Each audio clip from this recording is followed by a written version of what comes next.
Drama शुरू होता है और हम हमारी फीमेल लीड सुवेई को देखते हैं जो किचन में काम कर रही होती है। वो याद करते हुए कहती है, कल ही मैंने सिविल अफेयर्स ब्यूरो जाकर जो शियान से शादी कर ली। तभी उसके हाथ से कप गिरकर टूट जाता है। वो उसे उठाते हुए मन में कहती है, मैं उन्हें अच्छे से नहीं जानती। मुझे नहीं पता कि वो क्या काम करते हैं और किस तरह के इंसान हैं। मुझे बस इतना पता है कि वो मेरी मॉम के ट्रीटमेंट के लिए बिल पे करने वाले हैं। तभी वहाँ हमारे मेल लीड जो शियान आ जाते हैं और उनके शोल्डर पर निशान देखकर वह याद करती है कि लास्ट नाइट दोनों ने अपनी मैरिज कंसमेट कर ली। वो शियान से कहती है, ब्रेकफास्ट अभी रेडी नहीं है, आप तब तक सो सकते हैं। मगर शियान कहते हैं, अगर फ्यूचर में तुम लेट सोई या थक गई तो मैं जल्दी उठकर ब्रेकफास्ट नहीं बनाऊंगा। सीन चेंज होता है और दोनों ब्रेकफास्ट कर रहे होते हैं जब शियान कहते हैं, तुम्हारी मॉम की सर्जरी होने वाली है, मैं तुम्हें हॉस्पिटल ले चलूंगा। वही उन्हें थैंक यू कहती है पर वो बोलते हैं, हम हस्बैंड वाइफ हैं, हमें इन फॉर्मेलिटीज की जरूरत नहीं है। तभी वही याद करती है कि लास्ट नाइट ही वो अपने डैड से अपनी मॉम की सर्जरी के लिए पैसे मांग रही थी। वो मिस्टर सू के पैर पकड़कर कहती है, प्लीज इसे लोन समझ लीजिए, मॉम को सर्जरी की जरूरत है। मिस्टर सू कहते हैं, हम दोनों का डिवोर्स बहुत पहले हो चुका है, मुझे उससे कोई लेना देना नहीं है। तभी उनकी दूसरी वाइफ तियान मिनचेन कहती है, अगर तुम मिस्टर हुआंग के साथ एक रात बिताने के लिए तैयार हो जाओ तो मैं तुम्हें पैसे दे दूंगी। वही कहती है, वो 50 साल का है। डैड क्या आप भी यही चाहते हैं? तियान मिनचियन कहती है, तुम अब भी सोचती हो कि तुम अब प्योर हो, इस बारे में सोच लो फिर बताना। ये कहकर वो मिस्टर सू के साथ चली जाती है। इधर वही रो रही होती है कि तभी शियान आ जाते हैं और उसकी तरफ हाथ बढ़ाते हैं। सीन प्रेजेंट में आता है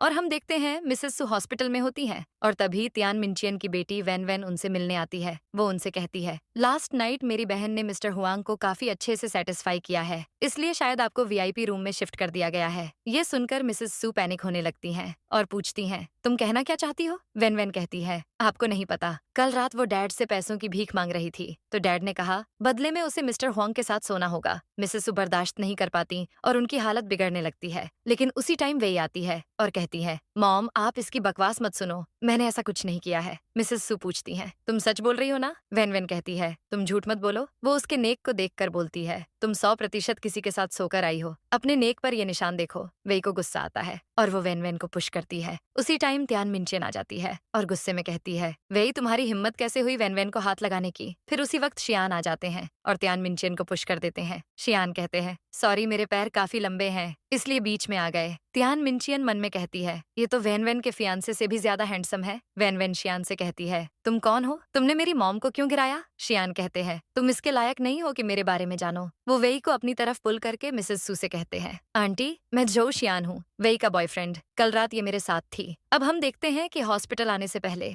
वेई ने उनसे कहा था कि मेरी मॉम की कंजर्वेटिव पर्सनैलिटी है, वो अचानक से हमारी शादी को एक्सेप्ट नहीं कर पाएंगी, इसलिए अभी के लिए आप उनसे कहिएगा कि आप मेरे बॉयफ्रेंड हैं। प्रेजेंट में मिसेस सू हैरान होकर पूछती हैं, तुम्हारा बॉयफ्रेंड कब बना? तुमने पहले कभी इसके बारे में नहीं बताया। वही कहती है, हम अब्रॉड में मिले थे और कुछ समय पहले ही हमने डेटिंग स्टार्ट की है। मैं आपको वापस चाइना जाने के टाइम पर इनसे मिलवाने वाली थी, लेकिन जब इन्हें पता चला कि आप हॉस्पिटल में हैं तो ये मेरे साथ आ गए। ये आपकी सर्जरी का खर्च भी उठा रहे हैं। फिर त्यान मिनचियन कहती है, वही तुम काफी चालाक हो। एक लड़की जो 3 साल पहले न जाने किसके साथ सो गई थी, उसे सच में कोई चाहता है? वो मन में कहती है, अब ये लड़का ये जानने के बाद सुवेई को नहीं चाहेगा। तभी मिसेस सू याद करती हैं कि 3 साल पहले क्या हुआ था। हम देखते हैं कि 3 साल पहले मिसेस सू और वेई बेघर हो गए थे। तब वेई उनसे पूछती है, मॉम आपने ओल्ड हाउस को बेच दिया, अब हम कहाँ रहेंगे? मिसेस सू कहती है, ये सब मेरी गलती है, मैं तुम्हें प्रोटेक्ट नहीं कर पाई। वैन वैन ने तुम्हारे फियांसे को छीन लिया और तुम्हें किसी के साथ सोने के लिए मजबूर भी कर दिया। तुम पढ़ने के लिए अब्रॉड चली जाओ, जब तक तुम वापस आओगी तब तक ये मामला कंट्रोल में आ जाना चाहिए। ये सब याद करके मिसेस सू मन में कहती है, अगर तियान मिनचियन की बात सुनने के बाद शियान ने वेई को छोड़ दिया तो ये कभी सिर उठाकर जी नहीं पाएगी। तभी शियान तियान मिनचियन से कहते हैं, मैं वेई की सिचुएशन के बारे में अच्छे से जानता हूँ, लेकिन तुम और तुम्हारी बेटी कितने आदमियों के साथ सोई हो, उसके बाद भी अगर तुम्हें कोई पसंद कर सकता है तो वेई को क्यों नहीं? तियान मिनचियन गुस्से में कहती है, तुम मुझसे ऐसे कैसे बात कर सकते हो? मैंने तुम्हारी भलाई के लिए इसका पास्ट बताया।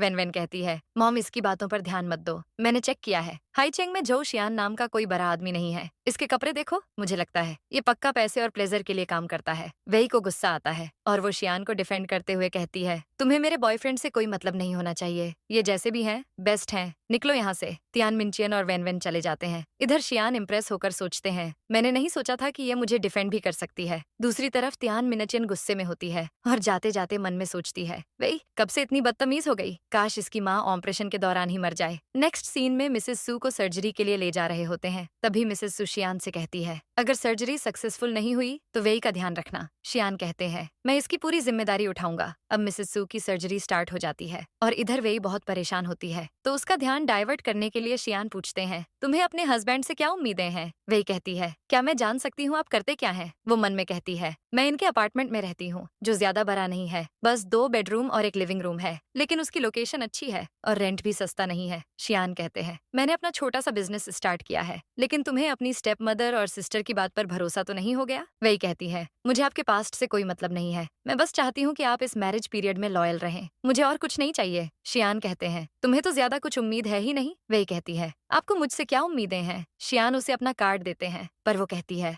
मैं जॉब ढूंढ रही हूँ, आपको मुझे पैसे देने की जरूरत नहीं है। मगर शियान कहते हैं, मेरी एक रिक्वेस्ट है कि तुम मेरा घर संभालते हुए मुझे भी कंट्रोल करो। वही नर्वस हो जाती है। शियान कहते हैं, मेरी एक रिक्वेस्ट और है कि तुम भी मेरे लिए लॉयल रहो, फिजिकली भी और स्पिरिचुअली भी। क्या तुम कर पाओगी? वही कहती है, फिर आपको भी लॉयल रहना होगा। शियान उसके गाल पर किस करते हैं और कहते हैं, डील पक्की। तभी वही को कॉल आता है और उसे पता चलता है कि उसे SY प्रोडक्शन कंपनी से इंटरव्यू के लिए ऑफर आया है। ये जानकर वो खुश हो जाती है। शियान भी मन में सोचते हैं, क्या इत्तेफाक है। वही उनसे कहती है, मुझे मेरी फेवरेट कंपनी में इंटरव्यू के लिए बुलाया गया है। शियान उसे कांग्रेचुलेशंस कहते हैं और मन में बोलते हैं, तुम्हें मेरी कंपनी इतनी पसंद है कि तुम इंटरव्यू के नाम से इतनी खुश हो गई। तभी डॉक्टर OT से बाहर आते हैं और कहते हैं, सर्जरी तो ठीक से हो गई है, लेकिन उन्हें ICU में 48 घंटे तक ऑब्जर्वेशन के लिए रखना होगा। ये कहकर डॉक्टर चले जाते हैं। वही अपनी मॉम को देखती है और शियान कहते हैं, तुम घर जाकर रेस्ट करो, मुझे आज रात कुछ काम है। वही मान जाती है। अब हम देखते हैं कि शियान अपने घर जाते हैं और डिनर के लिए अपने डैड, उनकी दूसरी वाइफ और एक लड़की के साथ बैठे होते हैं। वो अपने डैड से कहते हैं, मैंने कहा ना मैं मैरिड हूँ, मुझे किसी से इंट्रोड्यूस करवाने की जरूरत नहीं है। उनके डैड कहते हैं, तुम्हें लगता है मैं तुम्हारी बात पर बिलीव कर लूंगा? तुम्हें यहाँ आए कुछ दिन हुए हैं और तुमने शादी भी कर ली? तभी शियान अपने डॉग टिंगटिंग को बुलाते हैं, जिसको देखकर दोनों लेडीज चीखने लगती हैं। शियान की स्टेप मदर कहती है, तुम्हें याद नहीं कि मुझे कुत्ते ने काटा था? शियान कहते हैं, मैंने ही आपको कटवाया था क्योंकि आपने मेरी मॉम की जगह ली। अब आप अपनी मर्जी की लड़की से मेरी शादी करवाकर फायदा उठाना चाहती हैं। मेरे पास मैरिज सर्टिफिकेट है। मिस्टर जो देखते हैं कि टिंगटिंग के नेक पर मैरिज सर्टिफिकेट टाई किया गया था और वो गुस्से में पूछते हैं, इसका मतलब क्या है? शियान कहते हैं, इसका मतलब ये है कि मैं मैरिड हूँ और आपको जानने की जरूरत नहीं है कि मेरी वाइफ कौन है। मिसेस जो कहती है, तुम अपने डैड की डिसरिस्पेक्ट कर रहे हो, शादी में मॉम डैड की परमिशन जरूरी होती है। शियान कहते हैं, मेरी मॉम को इस शादी से कोई प्रॉब्लम नहीं है। मिस्टर जो और दोनों लेडीज गुस्से में चले जाते हैं। नेक्स्ट सीन में शियान वापस घर पहुंचते हैं और अचानक वही को हक कर लेते हैं। वो उसे उठाकर कमरे में ले जाते हैं और रोमांस करने लगते हैं। वही कहती है, कल मुझे जल्दी उठना है, बहुत इंपॉर्टेंट डे है कल। मगर शियान फिर भी रोमांस कंटिन्यू करते हैं। अब नेक्स्ट डे शियान उठते हैं और देखते हैं कि वही कमरे में नहीं है। वो कहते हैं, शायद आज उसका इंटरव्यू है, इसलिए वो कह रही थी कि कुछ इंपॉर्टेंट काम है। लेकिन जब वो किचन में जाते हैं तो वही को देखते हैं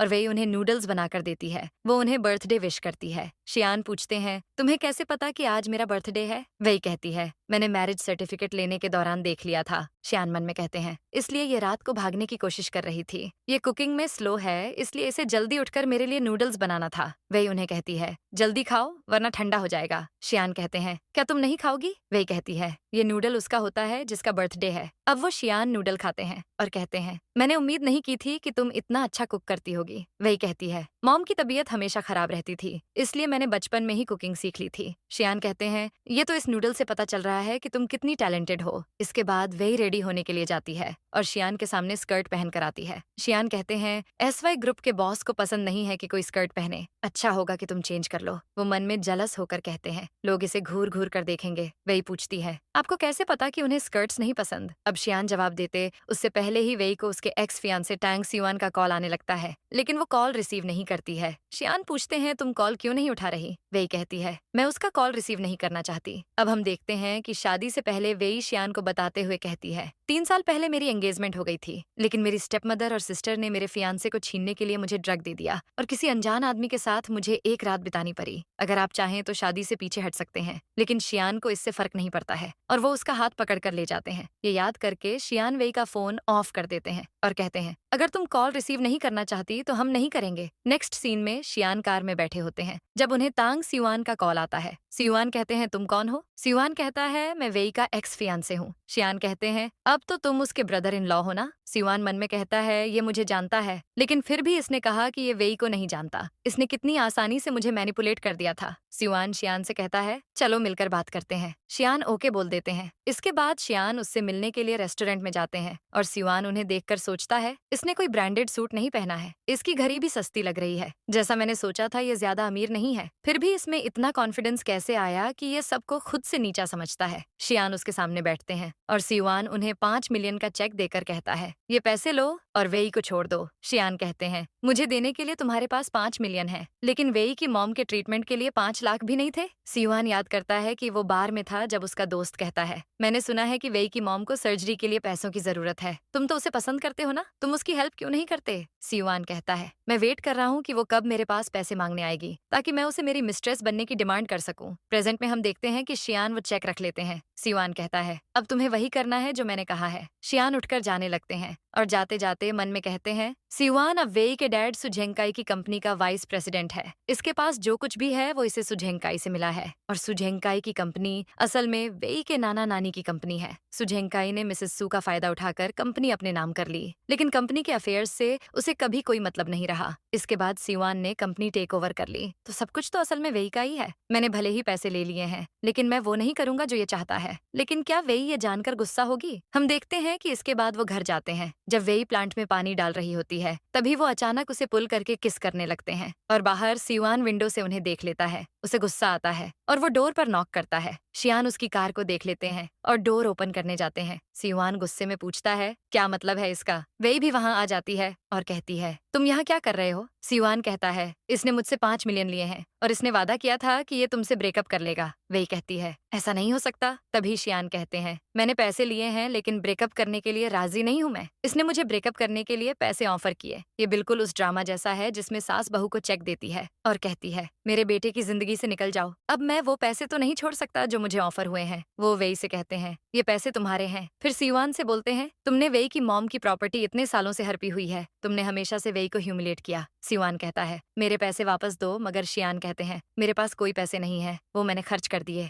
वो वेई से कहते हैं, पैसे लेने के बाद मैंने उससे तुम्हारे नाम पर एक ग्राउंड फ्लोर अपार्टमेंट खरीद लिया है। जब तुम्हारी मॉम को हॉस्पिटल से डिस्चार्ज मिलेगा तो तुम वहाँ उनके साथ रह सकती हो। मैं उनके लिए एक केयर टेकर भी हायर कर दूंगा और फिर बाकी के पैसे मैंने तुम्हें ट्रांसफर कर दिए हैं। वेई उन्हें थैंक यू बोलकर हक कर लेती है। शियान सियुआन से कहते हैं, तुम अभी तक गए नहीं, मेरे बर्थडे सेलिब्रेशन में इंटरफेयर मत करो। सियुआन गुस्से से केक की तरफ देखता है और फिर चला जाता है। इसके बाद वेई और शियान साथ में बर्थडे सेलिब्रेट करते हैं। अगले दिन वेई शियान को लेकर हॉस्पिटल जाती है और शियान कहते हैं, मुझे तो अब इसकी आदत हो गई है। वेई कहती है, आप रात को अच्छे से सो नहीं पाते, ये कोई आम बात नहीं है। यहाँ चाइनीज मेडिसिन डॉक्टर काफी फेमस हैं जो आपको ट्रीट कर सकते हैं। तभी दोनों वहाँ पर सियुआन को देख लेते हैं और वेई का मूड खराब हो जाता है। तो शियान कहते हैं, तुम उस पर ध्यान मत दो, मैं तुम्हारे लिए कॉफी लेकर आता हूँ। शियान चले जाते हैं और वेई सोचती है, मैंने कभी नहीं सोचा था कि हमारी शादी में सब कुछ इतना कंफर्टेबल होगा। तभी अचानक से वेन वेन आकर वेई को मारने वाली होती है, मगर शियान टाइम पर आकर उसे अपनी तरफ पुल कर लेते हैं और उनके हाथ की कॉफी वेन वेन के ऊपर गिर जाती है। वेन वेन कहती है, तुम्हारी हिम्मत कैसे हुई मेरे ऊपर कॉफी फेंकने की? वेई का हाथ भी थोड़ा जल जाता है। उसी टाइम सियुआन आकर वेन वेन से कहता है, तुम यहाँ क्या कर रही हो? वेन वेन कहती है, सियुआन तुम मेरे डैड का खाते हो और फिर भी तुमने वेई को 5 मिलियन दिए। वो उसे थप्पड़ मारने वाली होती है, मगर सियुआन उसका हाथ पकड़कर उसे ही थप्पड़ मारता है। वेन वेन मन में कहती है, ये सब वेई की वजह से हुआ है। वो वेई को कहती है, तुम दूसरे आदमी के साथ सोई थी। सियुआन तुम्हें नहीं चाहता, लेकिन फिर भी तुम पैसे के लिए उसके पीछे पड़ी हो। शियान कहते हैं, तुमने कहा कि वेई को सियुआन से पैसे चाहिए,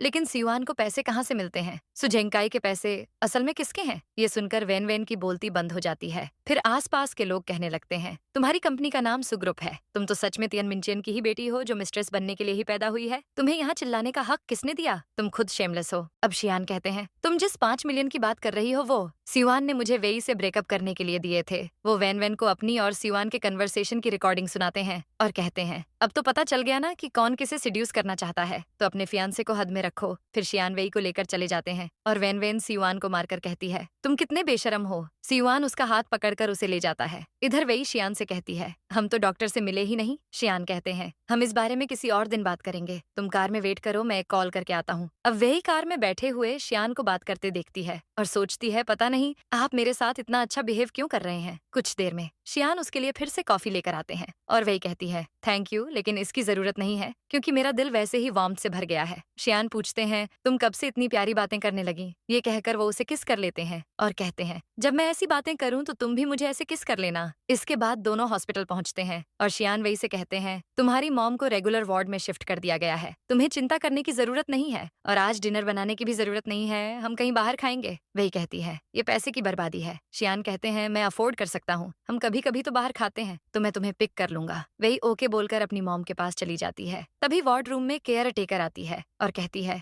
मुझे मिस्टर जो ने अपॉइंट किया है। सीन चेंज होता है और शियान वही को लेकर एक होटल में स्टे करने के लिए जाते हैं। वही कहती है, ये तो सिटी का सबसे महंगा होटल लगता है और हम स्टे करने क्यों आए हैं? शियान कहते हैं, वीकेंड में करने के लिए, और कुछ नहीं है तो सोचा लाइफ में थोड़ा बदलाव कर लिया जाए और मेरे पास डिस्काउंट रिवॉर्ड भी है। अब वो वेई को रूम में ले जाते हैं। फिर नेक्स्ट डे वेई उठती है तो शियान को सामने बैठे हुए देखती है। वो कहते हैं, जल्दी तैयार हो जाओ, मैं तुम्हें एक शो दिखाने ले चलता हूँ। वेई उन्हें देखती रहती है तो शियान कहते हैं, सुबह सुबह तुम और हॉट लगती हो, कहीं मैं अपना कंट्रोल ना खो दूं। वेई तुरंत रेडी होने भाग जाती है। अब वो रेडी होकर आती है तो शियान उसे रूम के बाहर लेकर जाते हैं। तभी वो सामने वाले रूम से वेन वेन को मिस्टर हुएंग के साथ निकलते हुए देखती है। वहाँ झेंकाई और सिवान भी होते हैं। वेन वेन रोते हुए तियन मिनचियन को हक कर लेती है और शियान कहते हैं, वाह क्या शो है। वे कहती है, ये सब क्या हो रहा है? शियान कहते हैं, तुम्हारी बहन लास्ट नाइट मिस्टर हुआंग के साथ थी, अब मिस्टर तांग एंगेजमेंट और तो नहीं देंगे? आखिरकार इनकी फियांसे अब इनोसेंट नहीं रही। सिवान कुछ बोल नहीं पाता है। शियान कहते हैं, मेरे ख्याल से तुम ऐसा नहीं करोगे क्योंकि तुम सु ग्रुप के वाइस प्रेसिडेंट की पोस्ट खोना नहीं चाहोगे। वही मन में कहती है, इसका मतलब ये सब शियान ने किया है। तियन मिनचियन गुस्से में कहती है, ये सब तुमने जानबूझकर किया है ना? शियान कहते हैं, आप गुस्सा क्यों हो रही हैं? आपने भी तो ऐसे ही वही को फंसाया था, अब आपकी बेटी के साथ भी वही हो रहा है। वो झंकाई से कहते हैं, प्रेसिडेंट सु आपके और जनरल मैनेजर हुआंग का बिजनेस कोलैबोरेशन तो इस बार सक्सेसफुल होने वाला है। झंकाई को गुस्सा आता है तो वो वेन वेन को थप्पड़ मारकर कहता है, तुमने मेरी रेपुटेशन खराब कर दी है। अब वही याद करती है कि इसी तरह झंकाई ने उसे फिर थप्पड़ मारा था। वो सिवान से कहती है, मुझे नहीं पता कि लास्ट नाइट क्या हुआ था, लेकिन सिवान भी उसे थप्पड़ मारकर कहता है, मुझे नहीं पता था कि तुम ऐसी निकलोगी,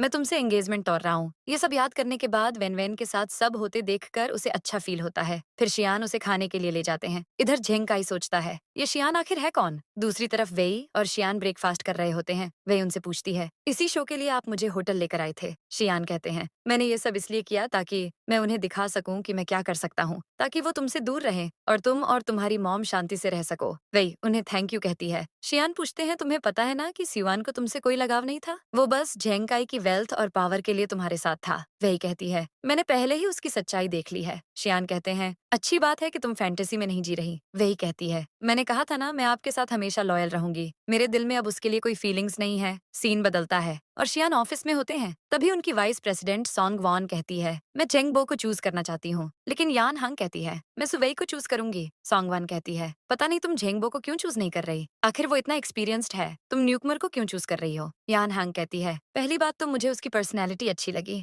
और फिर आज के टाइम में भी उसने ट्रेडिशनल चाइनीज स्टाइल को प्रेफर किया। मुझे लगता है वो काफी क्रिएटिव है। अगर ये प्रोग्राम सक्सेसफुल हुआ तो इसे हिट होने से कोई नहीं रोक पाएगा। सॉन्ग वॉन कहती है, उसके रिज्यूमे में लिखा है कि वो मैरिड है, बाद में वो प्रेग्नेंट होगी और फिर बच्चों के साथ वो काम कैसे मैनेज करेगी? तभी शियान कहते हैं, तुम भी वुमन हो, तुम्हें भी तो सेम प्रॉब्लम होगी। ये सुनकर सॉन्ग वन शॉक हो जाती है और कोलिक बातें करने लगते हैं कि पहली बार शियान ने सॉन्ग वन से ऐसी बात की है। सॉन्ग वन कहती है, अगर मैं प्रेग्नेंट हुई भी तो मैं काम अच्छे से मैनेज करूंगी। शियान कहते हैं, फिर तुम ये कैसे कह सकती हो कि सुवेई ये काम नहीं कर पाएगी? तभी मैनेजर कहते हैं, क्यों ना एक काम किया जाए, झेंग बो और सुवेई को 3 महीने का टाइम देते हैं, जिसने अच्छा काम किया उसे प्रोडक्शन प्रोग्राम के लिए परमानेंट पोजीशन मिल जाएगी। सॉन्ग वॉन और यान हैंग एक्सेप्ट कर लेते हैं और शियान मन में कहते हैं, मुझे मेरी वाइफ पर भरोसा है। नेक्स्ट सीन में शियान अपने ऑफिस में होते हैं जब यान हैंग उनके पास आती है और कहती है, मैंने सुना है कि आप चाइना अपनी वेडिंग के लिए आए हैं, अगर आप सॉन्ग वॉन से शादी करने वाले हैं तो बता दीजिए, मैं यहाँ से रिजाइन कर दूंगी। शियान कहते हैं, मैं उससे शादी नहीं करने वाला। यान हैंग कहती है, लगता है आप पहले से ही तैयारी कर चुके हैं और जिसे भी आपने पसंद किया है वो अच्छी होगी, लेकिन सॉन्ग वॉन आपकी वाइफ बनने के लायक नहीं है। शियान कहते हैं, मैं जानता हूँ। यान हैंग कहती है, आप उसी टाइम के बारे में सोच रहे हैं ना जब आप अपनी मॉम के साथ अब्रॉड गए थे और सॉन्ग वॉन आपकी नेबर थी, तब आपकी मॉम डिप्रेशन में थी और सॉन्ग वॉन के पेरेंट्स ने उस टाइम आपकी मदद की थी, लेकिन मुझे लगता है कि आप उसका कर्ज पहले ही चुका चुके हैं। शियान उसे जाकर काम करने के लिए कहते हैं। अब शियान वेई को कॉल करके इंटरव्यू के बारे में पूछते हैं। वेई कहती है, मुझे नहीं लगता कि मेरा सिलेक्शन होगा, मैं मॉम के पास हूँ और घर जाकर फिर से जॉब के लिए कहीं और अप्लाई करूंगी। शियान कहते हैं, तुम इनसिक्योर क्यों हो, क्या तुम्हें कहा गया है कि तुम्हारा सिलेक्शन नहीं होगा? वेई कहती है, वाइस प्रेसिडेंट को मैं कुछ खास पसंद नहीं आई और मैंने सुना है कि वो ओनर की होने वाली वाइफ है। उसके एटीट्यूड से मुझे बॉस का एटीट्यूड साफ दिख रहा है। शियान पूछते हैं, तुम्हें ये सब कैसे पता? वही कहती है, मैंने ऑनलाइन रिसर्च किया था। शियान कहते हैं, जहाँ तक मुझे पता है कि बॉस के मन में उसे लेकर कोई रोमांटिक फीलिंग्स है और उनकी शादी भी हो गई है। वही मन में कहती है, ये तो छोटा सा बिजनेस चलाते हैं ना, इनके कब से एसवाई ग्रुप के साथ कनेक्शन बन गए? वो उनसे पूछती है, क्या आप जो कह रहे हैं वो सच है? शियान कहते हैं, ये बिल्कुल सच है, तुम पहले से हार मत मानो, नोटिस आने का वेट करो। वही मान जाती है और कॉल कट कर देती है। अब ऑफिस में सॉन्गवान बात करने आती है, लेकिन शियान कहते हैं, मुझे कुछ काम है। वो फौरन चले जाते हैं। सॉन्गवान गुस्से में सोचती है, मैंने बस एक बार सुवेई के खिलाफ कुछ कहा और शियान ने मुझे इग्नोर करना शुरू कर दिया। दूसरी तरफ शियान अपने स्टेप ब्रदर नी शूजी से मिलते हैं। नी उन्हें एक बैग देता है और कहता है, तुम्हें क्या इतनी जल्दी थी? क्या तुम थोड़ा वेट नहीं कर सकते थे? शियान कहते हैं, चलो अंदर चलकर चाय पीते हैं। नी कहता है, क्या तुम मुझे अपना भाई मानते हो? शियान कहते हैं, मैं इसलिए कह रहा हूँ क्योंकि मुझे कोई जल्दी नहीं है उसे रिंग देने की। वो अभी अपनी मॉम के साथ हॉस्पिटल में है। ये कहकर वो अंदर चले जाते हैं। अपनी घर को देखकर कहता है, यहाँ का एनवायरनमेंट काफी अच्छा है। तुमने अपनी वाइफ को यहाँ क्यों नहीं बुलाया? हम साथ में चाय पीते। शियान कहते हैं, मैं अभी उसे अपनी आइडेंटिटी नहीं बताना चाहता। नी कहते हैं, मैं समझ गया, आजकल की लड़कियां ही ऐसी हैं। अगर उन्हें पता चले कि उनका हस्बैंड इतना वेल्थी है तो वो तो सपने में भी हंसती रहती हैं। शियान कहते हैं, वो ऐसी नहीं है। फिर शियान उस बैग को ओपन करते हैं। उस बैग में एक रिंग होती है जिसे वो देखते हैं। नी कहता है, आंट जो ने कहा कि ये रिंग उन्होंने खुद डिजाइन की है। मुझे नहीं पता था कि वो इतनी टैलेंटेड है, लेकिन ये डायमंड छोटा नहीं है। शियान कहते हैं, वेई को सिंपल और एलिगेंट ज्वेलरी पहनना पसंद है। फिर वो एक नेकलेस देखते हैं और नी कहता है, ये आंट जो ने भेजी है। सीन चेंज होता है और फिर वेई घर वापस आती है और देखती है कि शियान कुकिंग कर रहे होते हैं। वो कहती है, आप जल्दी आ गए? शियान कहते हैं, काम खत्म हो गया था तो मैं आ गया। वेई कहती है,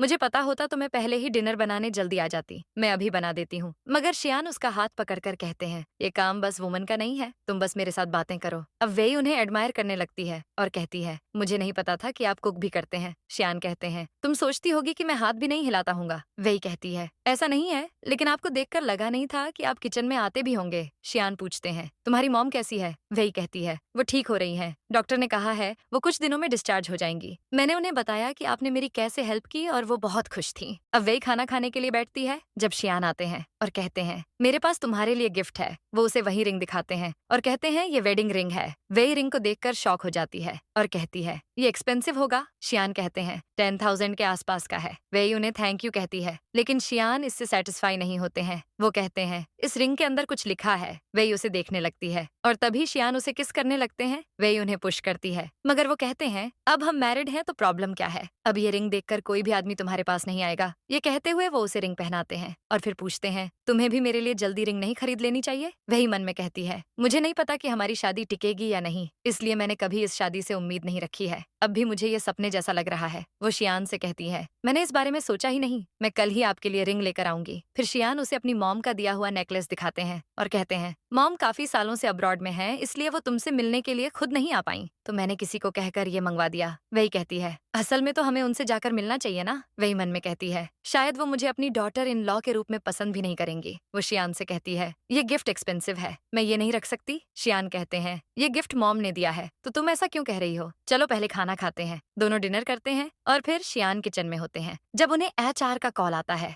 और वो कहते हैं, मिस्टर जो, हमें सुवेई का ईमेल आया है, उन्होंने हमारा ऑफर रिफ्यूज कर दिया है। शियान शॉक हो जाते हैं। वो सोचते हैं एसवाई ग्रुप में काम करने का सपना था उसका। एचआर कहते हैं, मुझे भी उनकी पर्सनैलिटी काफी अच्छी लगी थी। शियान कॉल कट कर देते हैं और सोचते हैं, वेई ने कभी मुझे अपना हस्बैंड माना ही नहीं है जिसके साथ वो अपने दिल की बात शेयर करे, इसलिए उसने मुझे इस बारे में बताया भी नहीं और ना ही उसने ज्वेलरी एक्सेप्ट की। नेक्स्ट वेई रूम में जाती है और शियान को अपसेट देखती है। वो पूछती है, क्या हुआ? तो शियान उसे किस करने लगते हैं। वेई उन्हें रोकती है और शियान पूछते हैं, क्या एसवाई ग्रुप से तुम्हें कॉल आया? वेई कहती है, उनके एचआर ने मुझसे कांटेक्ट किया था और कहा कि वो मुझे और जेंगबो को कॉम्पीट करने का चांस देना चाहते हैं, लेकिन मैंने मना कर दिया क्योंकि वाइस प्रेसिडेंट को जेंगबो पसंद है और अगर लास्ट में मैं जीत भी जाती हूँ तो उसकी वजह से मेरे लिए ऑफिस का एनवायरनमेंट ठीक नहीं होगा। इससे अच्छा है मैं जाऊं ही ना। शियान कहते हैं, तुम मुझसे क्यों डर रही हो? क्या तुम थोड़ा टफ नहीं बन सकती? कुछ अचीवमेंट करके दिखाओ ताकि उसके मुंह पर ये तमाचा जैसा फील हो। वेई कहती है, मैं उससे कभी नहीं मिली तो मैं उससे गुस्सा क्यों होऊं? तभी शियान वापस उसे जबरदस्ती किस करने लगते हैं और वेई उन्हें गुस्से में कमरे से बाहर निकाल देती है। शियान मन में कहते हैं, शादी को कुछ ही दिन हुए हैं और इसने मुझे बाहर भी निकाल दिया। वो डोर पर नॉक करते हैं और माफी मांगते हैं, लेकिन वेई डोर ओपन नहीं करती है। फिर वेई को यानहांग का कॉल आता है और वो पूछती है, तुमने हमारे ऑफर को रिफ्यूज क्यों किया? वेई कहती है, सॉन्गवन को मैं पसंद नहीं हूँ, तो मुझे लगता है कि फ्यूचर में मेरे लिए वहाँ काम करना मुश्किल होगा। यानहांग कहती है, तुम उसके बारे में क्यों सोच रही हो? वो मुझे भी पसंद नहीं करती, लेकिन मैं तो आराम से काम कर रही हूँ। वो वेई को समझाती है और वेई खुश होकर मान जाती है। फिर वो बाहर आकर शियान को हक करके कहती है कि मुझे स्पेशली यानहांग ने कॉल करके इनवाइट किया है। शियान कहते हैं, क्या तुमने जाने का डिसाइड कर लिया है? वेई कहती है,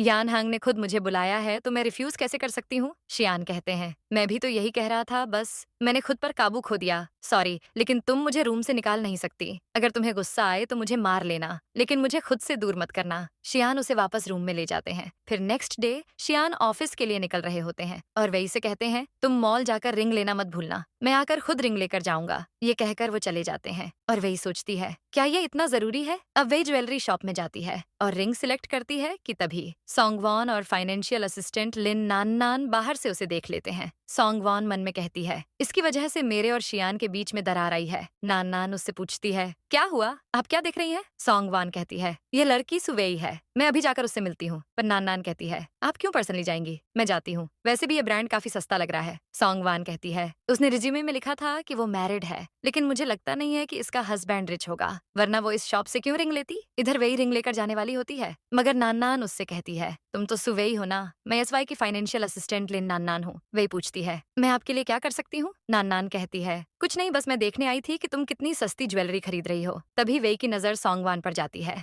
और वो सोचती है, मैंने नहीं सोचा था कि सॉन्गवान का टेस्ट इतना खराब होगा कि वो उसे फाइनेंस डिपार्टमेंट में रखेगी। वो ये सोचकर हंसती है। नान नान कहती है, तुम हंस क्यों रही हो? वेई कहती है, मैं देख रही हूँ तुम्हारी ज्वेलरी कितने की होगी। ओह अच्छा, अब समझ आया, सॉन्गवान इतनी बड़ी पोजीशन में है, इसलिए उन्होंने अपनी जगह पर तुम्हें यहाँ भेजा है। नान नान गुस्से में चली जाती है। सॉन्गवान उससे पूछती है, क्या हुआ? ये मत कहना कि तुम हार कर आ रही हो। नान नान कहती है, मैंने नहीं सोचा था कि उसकी जबान इतनी तेज होगी। सॉन्गवान भी गुस्से में चली जाती है। फिर वेई शियान का वेट कर रही होती है, जो भागते हुए आते हैं और वेई उन्हें रिंग देती है। शियान कहते हैं, तुम ही मुझे पहना दो। वेई उन्हें रिंग पहना देती है और वो कहते हैं, तुम्हारा टेस्ट बहुत अच्छा है, मुझे ये पसंद आया, लेकिन अब मुझे काम से जाना है। ये कहकर वो चले जाते हैं। वेई मन में कहती है, इस रिंग का नाम क्लाउड बेस्ड 3 लाइव्स है, जिसका मतलब है पहाड़ और नदी से होते हुए गुजर कर ब्लेसिंग पाना। मेरे साथ भी ऐसा ही हुआ है, मैं अपने आप को खुशकिस्मत समझती हूँ। नेक्स्ट सीन में वो अपनी मॉम से मिलने जाती है, जिन्हें होश आ गया होता है। मिसेस सु कहती है, मेरे लिए एक लॉयर ढूंढो। वेई कहती है, क्या आप सीरियस हैं? मिसेस सु कहती है, मैं भले ही उससे कंपनी वापस नहीं ले सकती, लेकिन उसकी वो हालत करूंगी कि वो हैचिंग में रह ही नहीं पाएगा। पहले मैंने कुछ नहीं किया ये सोचकर कि तुम्हारे डैड हैं, लेकिन मैंने उम्मीद नहीं की थी वो इस हद तक गिर जाएगा। वेई उनके आंसू पोंछकर कहती है, आप अभी पूरी तरह से ठीक नहीं हुई हैं। मिसेस सु कहती है, तुम्हें पता है वो लोग कितने घटिया हैं? अगर मैं मर भी जाऊं तो मुझे कोई डर नहीं है, मैं उनमें से हर एक को अपने साथ लेकर जाऊंगी। वेई कहती है, ठीक है, मैं लॉयर से बात करती हूँ। सीन चेंज होता है और सॉन्गवान शियान से मिलने के लिए उनके ऑफिस में आती है। वो कहती है, उस दिन जो भी हुआ उसके लिए सॉरी। शियान कहते हैं, तुम्हें मुझसे नहीं, उन लोगों से माफी मांगनी चाहिए जो शादी करने बच्चे पैदा करते हैं। तभी सॉन्गवान की नजर उनके रिंग पर जाती है और वो शॉक होकर पूछती है, तुमने रिंग फिंगर पर रिंग क्यों पहनी है? इसका मतलब तुमने शादी कर ली? ये कैसे हो सकता है? वो मन में कहती है, क्या इन्हें गू जियांग ने शादी के लिए जबरदस्ती किया ताकि गू फैमिली बिजनेस को टेक ओवर कर सके? मुझे लगता था कि ये मुझसे ही शादी करेगा। सॉन्गवान शियान से कहती है, कौन है वो? लेकिन शियान जाने लगते हैं। वो उन्हें रोकते हुए कहती है, किससे शादी की है तुमने? तुम मेरे साथ ऐसा कैसे कर सकते हो? तुम्हें पता है मैं कितने टाइम से तुम्हारा वेट कर रही हूँ। शियान कहते हैं, मैंने कभी नहीं कहा कि मैं तुमसे शादी करूंगा, लेकिन तुम ही जिद्दी हो जो सच समझना नहीं चाहती। तुम्हारे पेरेंट्स बूढ़े हो रहे हैं, तुम वापस जाकर उनके साथ थोड़ा समय बिता सकती हो। सॉन्गवान कहती है, तुम मुझे बाहर निकालना चाहते हो? शियान वहां से चले जाते हैं और असिस्टेंट सॉन्गवान को जाने के लिए कहता है। सॉन्गवान सोचती है, कहीं शियान और वेई के बीच तो कुछ नहीं है? वो उसके बारे में इतना सोच रहा है। फिर वो असिस्टेंट से पूछती है, शियान ने किससे शादी की है? असिस्टेंट कहता है, मुझे इस बारे में सच में नहीं पता है। सॉन्गवान गुस्से में चली जाती है। अब शियान घर पहुंचते हैं और वेई कहती है, सब खत्म हो गया।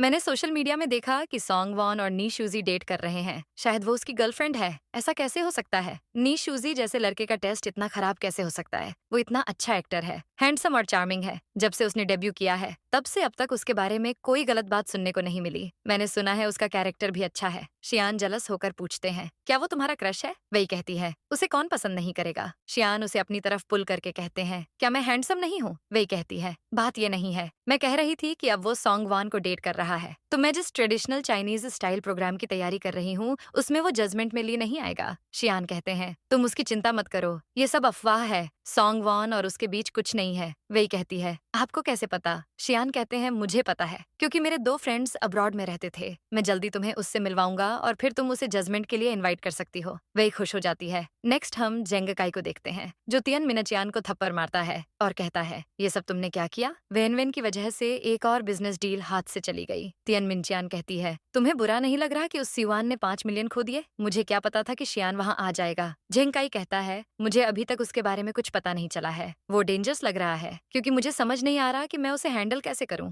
मुझे उससे सीरियसली बात करनी होगी। अगले सीन में अब वो शियान को अपने ऑफिस इनवाइट करता है और शियान कहते हैं, आपने वादा किया है कि आप अब से वेई को अच्छे से ट्रीट करेंगे। झेंकाई कहता है, आप वेई को डेट कर रहे हैं तो अब तो हम फैमिली हुए। वेई के लिए मान जाइए और पिछली बातें भूल जाइए। शियान कहते हैं, आपका वेई से क्या रिश्ता है? झेंकाई याद करता है कि 3 साल पहले उसने वेई को थप्पड़ मारकर कहा था कि तुमने मेरी रेपुटेशन खराब कर दी है, अब से तुम मेरी बेटी नहीं हो। ये याद करने के बाद भी वो कहता है, वो मेरी बेटी है। शियान कहते हैं, वेई और मेरे रिश्ते में कुछ प्रॉब्लम चल रही है। उसने मुझे ऑफेंड कर दिया है, तो अगर आप उसके बारे में कहना चाहते हैं तो साफ साफ कह दीजिए। झेंकाई कहता है, क्या आप दोनों के बीच आर्ग्यूमेंट हुई है? शियान कहते हैं, मुझे लगता है हम दोनों एक दूसरे के लिए सही नहीं हैं। झेंकाई कहता है, आप सही कह रहे हैं, मुझे भी यही लगता है। वो आपको डिजर्व नहीं करती। वो अपनी माँ की तरह किसी काम की नहीं है और फ्यूचर में वो सिर्फ अपने बच्चों की होकर रह जाएगी। क्यों ना आप उससे ब्रेकअप कर लें और मैं आपको एक से बढ़कर एक लड़कियों से मिलवाऊंगा जो आपको हमेशा अच्छा फील करवाएगी। शियान कहते हैं, अगर आपको वही पसंद नहीं है तो मैं आपकी हेल्प क्यों करूं?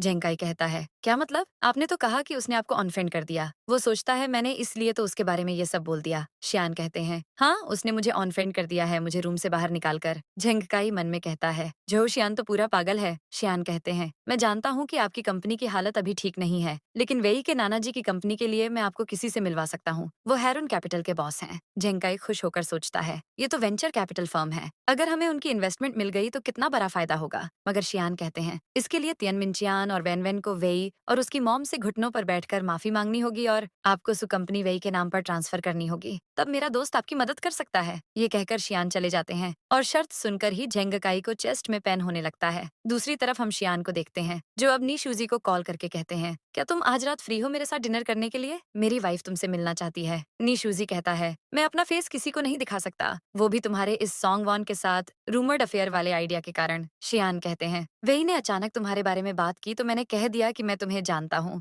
आज रात तुम्हारे रेस्टोरेंट में खाना खाते हैं ताकि कोई हमारी पिक्चर्स ना क्लिक कर ले। नी कहता है, ठीक है, आज की ट्रीट मेरी तरफ से। शियान कहते हैं, सिंगल बॉय तुम नहीं तो और कौन पे करेगा? ये कहकर वो कॉल कट कर देते हैं और दूसरी तरफ नी कहता है, क्या हुआ अगर मैं सिंगल हूँ? क्या इस तरह से मेरा मजाक उड़ाना जरूरी है? सीन बदलता है और हम देखते हैं वेई नी से मिलने के लिए काफी एक्साइटेड होती है तो वो शियान को अपने लिए ड्रेस चूज करने के लिए कहती है। शियान जलस होकर कहते हैं, तुम मेरे लिए तो कभी ऐसे रेडी नहीं हुई। वेई कहती है, सॉरी मिस्टर जो, अगर मुझे पता होता कि हम मिलने वाले हैं तो मैं रो नहीं रही होती बल्कि अच्छे से ड्रेसअप करके आपसे मिलती। वो मन में कहती है, पता नहीं इन्हें क्या हो गया है, मैं उसे अपने शो के लिए इनवाइट करना चाहती हूँ तो उसके सामने ठीक से रेडी होकर जाना बनता है। शियान कहते हैं, मैं कुछ दिनों में बिजनेस ट्रिप के लिए जा रहा हूँ, उम्मीद है जब मैं आऊंगा तो तुम ड्रेसअप करके मुझे एयरपोर्ट पिक करने आओगी। वो उसके लिए ड्रेस सिलेक्ट करते हैं और कहते हैं, इस कलर फैमिली में मेरे पास एक टाई है तो क्यों ना हम मैच करें। वेई कहती है, नी तो आपका दोस्त है, आप प्राइवेट में मिलने के लिए भी सूट और टाई पहनेंगे? शियान कहते हैं, उसके सामने अपना प्यार दिखाने के लिए मैं अपना बेस्ट दूंगा। फिर हम देखते हैं कि दोनों नी से मिलने जाते हैं और वही काफी एक्साइटेड हो जाती है।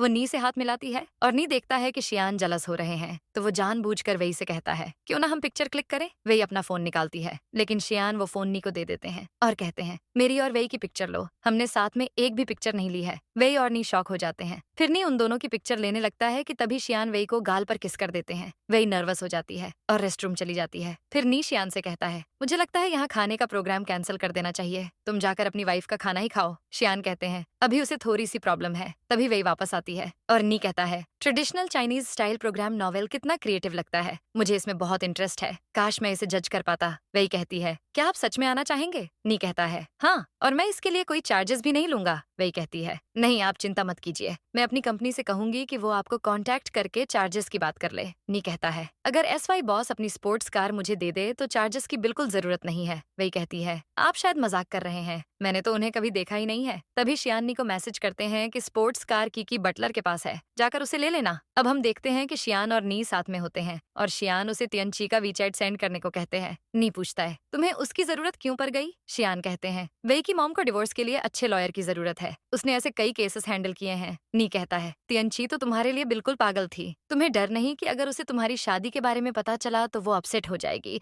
या वेई को उसके बारे में पता चला तो वो जलस हो जाएगी। शियान कहते हैं, मुझे डर है, अगर वो जलस नहीं हुई तो क्या होगा? ये बोलकर वो चले जाते हैं और नी कहता है, मैं समझ गया, जलसी ही तो सिग्नल है कि कोई अपने पार्टनर की केयर करता है। शियान ने जानबूझकर फीमेल लॉयर चूज की है। सीन चेंज होता है और शियान वेई के साथ घर पहुंचते हैं। वेई नी की तारीफ करते रहती है तो जलस होकर वो उसे किस करने लगते हैं। शियान कहते हैं, मैंने कहा था ना कि तुम्हें मेरे साथ लॉयल रहना होगा। वेई कहती है, मैं तो बस एक सेलिब्रिटी को एडमायर कर रही हूँ, ये चीटिंग कैसे हो गई? आपको लगता है कि मैं आपको धोखा देना चाहती हूँ? शियान कहते हैं, अगर ऐसा नहीं है तो साफ साफ कहो, वरना मैं ओवरथिंक करने लग जाऊंगा। वेई कहती है, क्या मैं शूजी को सिर्फ एडमायर कर सकती हूँ? शियान ओके कहते हैं और फिर किस करने लगते हैं। नेक्स्ट सीन में वेई हॉस्पिटल में होती है कि तभी एक असिस्टेंट आता है और कहता है, मिस सु ओल्ड मास्टर आपसे डिनर के लिए मिलना चाहते हैं। वेई सोचती है, मतलब शियान के दादाजी? वो असिस्टेंट से कहती है, मैं एक बार शियान को कॉल कर देती हूँ। फिर वो शियान को कॉल करके इस बारे में बताती है और शियान कहते हैं, तुम जाओ, मैं भी आता हूँ। वेई असिस्टेंट के साथ दादाजी के घर चली जाती है। जैसे ही वो घर पहुंचती है, वो घर को देखकर सोचती है, लगता है दादाजी काफी वेल्दी हैं। अब वो अंदर जाती है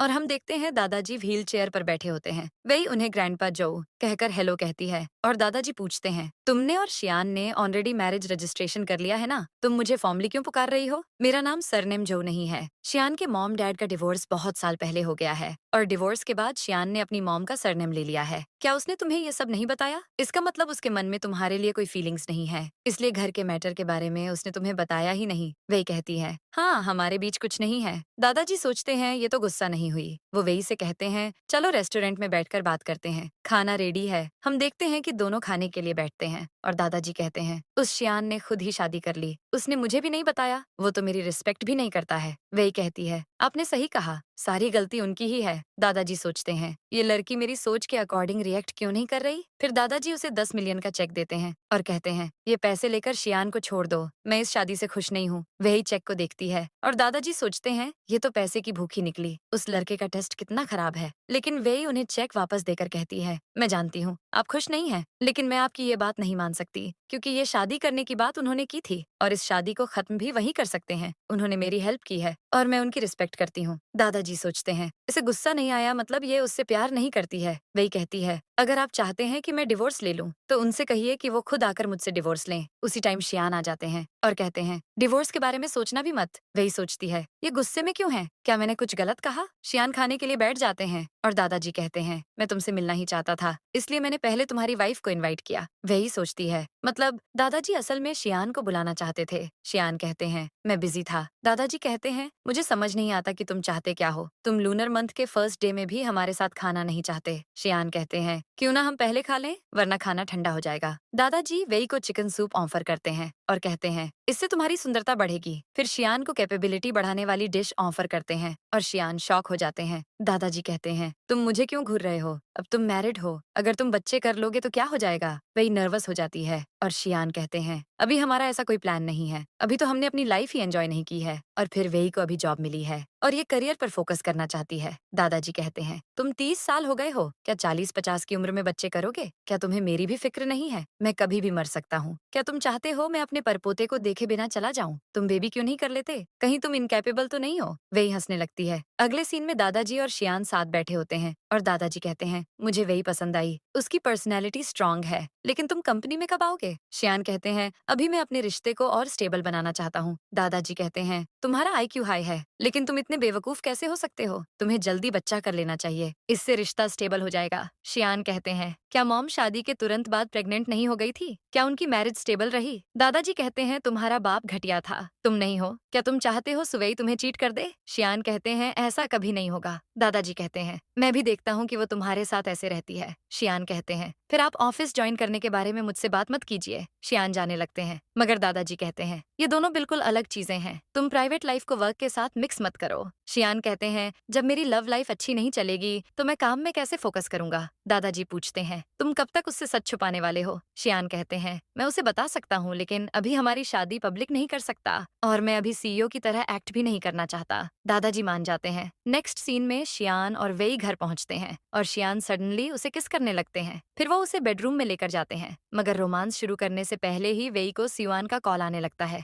शियान फोन स्पीकर पर रख देते हैं। सियुआन कहता है वेई प्लीज मुझे माफ कर दो, तुम्हारे साथ जो भी हुआ उसके बाद भी मुझे तुम्हें छोड़ना नहीं चाहिए था। ये सब मेरी गलती है, लेकिन मैं तुमसे आज भी प्यार करता हूँ। मुझे आज भी याद है जब तुम हाई स्कूल में पहली बार मेरे सामने व्हाइट ड्रेस में आई थी और मुझे तुमसे प्यार हो गया था। प्लीज मेरे पास वापस आ जाओ। तभी शियान वेई को किस करने लगते हैं और सियुआन से पूछते हैं क्या तुम और कुछ सुनना चाहते हो। सियुआन कॉल कट कर देता है और वेई कहती है आप उसकी वजह से गुस्सा क्यों कर रहे हैं। शियान कहते हैं मैं उसके लिए गुस्सा नहीं हूँ। तुमने दादाजी के सामने डिवोर्स की बात क्यों की। कल को अगर हमारे बीच कोई मिसअंडरस्टैंडिंग हो गई तो क्या तुम कभी मुझसे बैठकर मामला सुलझाने की कोशिश करोगी। वेई सोचती है हमारा रिलेशन तो कभी भी खत्म हो सकता है। शियान वापस उसे किस कर लेते हैं। रोमांस के बाद वेई पूछती है क्या आप थके नहीं हैं। शियान कहते हैं मैं आज बिजनेस ट्रिप के लिए फ्रांस जा रहा हूँ, कम से कम 10 दिन के लिए। वेई सोचती है इसलिए ये मेरे साथ कुछ अच्छा समय बिताना चाहते थे। वो उन्हें हक कर लेती है। मॉर्निंग में शियान रेडी होकर उसके पास आते हैं और कहते हैं आंटी झेंकाई से डिवोर्स लेना चाहती है ना। मैंने उनके लिए एक लॉयर से बात की है, मैं उसका वीचैट तुम्हें सेंड कर दूंगा। वो फीमेल लॉयर है और हम दोनों कॉलेज में साथ पढ़ते थे। वही इमोशनल होकर सोचती है इन्होंने मॉम के कंफर्ट के लिए फीमेल लॉयर को चूज किया। शियान कहते हैं क्या तुम मुझसे कुछ कहोगी नहीं। वही उन्हें हक करके कहती है आप कितने अच्छे हैं। शियान शॉक हो जाते हैं और सोचते हैं ये जलस नहीं हुई, कहीं ये किसी और से प्यार करने के बारे में तो नहीं सोच रही। वो जलसी में उसे किस करने लगते हैं और वही गुस्से में कहती है अगर आपने फिर से ऐसा किया तो मैं गुस्सा हो जाऊंगी। शियान कहते हैं सेफ रहना और मेरा वेट करना। वही कोई जवाब नहीं देती है। वो कहते हैं अगर किसी चीज की जरूरत हो तो मुझे कॉल करना, मैं अपना काम जल्दी खत्म करके आ जाऊंगा। ये कहकर वो चले जाते हैं। अब शियान कार में गुस्से में जा रहे होते हैं और असिस्टेंट सोचता है एक लड़की की वजह से इनका मूड इतना खराब है। शियान उससे पूछते हैं जो काम मैंने तुम्हें दिया था वो हुआ। असिस्टेंट कहता है मिस्टर जो